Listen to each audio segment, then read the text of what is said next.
کیا فرماتے ہیں کہ علماء کرام مفتیان نظام اس مسئلہ کے بارے میں کہ ایک شعر بہت مشہور ہے جو پڑھا جاتا ہے، اے زہرا کے بابا سنیں التجا مدینہ بلا دیجیے. اس شعر کو پڑھنا کیسا ہے؟ اگر کوئی اس شعر کو اس طور پر پڑھتا ہے تو شریعت کا اس پر کیا حکم ہے؟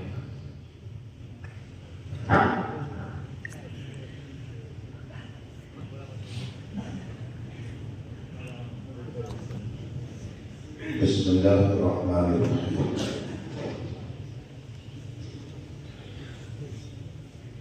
قرآن کریم میں فرمایا گیا لا تجعلوا دعاء الرسول كدعاء بعضكم بعضا.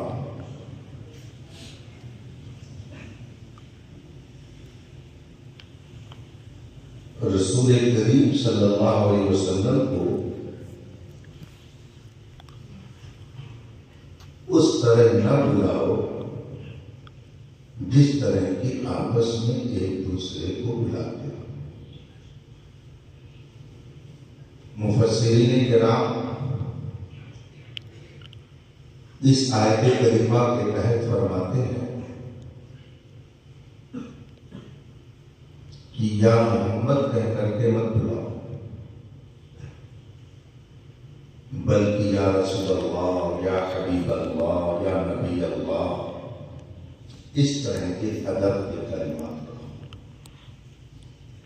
اسی طرح سے یہ بھی کہہ کر مت بلاؤ یہ فلاں کے باپ، اے فلاں کے چچا، اس طرح بھی کہہ کر کے مت بلاؤ.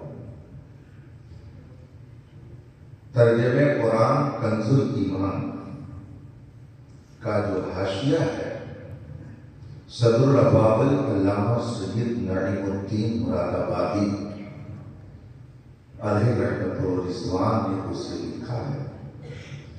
آپ خود اس آیت کریمہ کے تحت ترجمہ اعلیٰ حضرت اور اس حاشیے کو دیکھ لیں.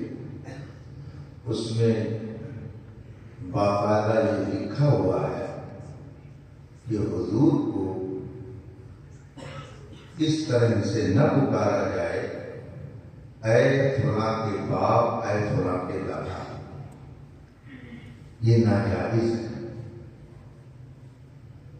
گناہ ہے. بالکل. یہ تو ہم آپ ایک دوسرے کو اس طرح سے بلاتے ہیں، اے فلاں ادھر آؤ، یہ فلاں کے بیٹے ادھر آؤ. تو آپس میں جس طرح سے بلایا جاتا اس طرح رسول کریم کو اے زہرا کے بابا.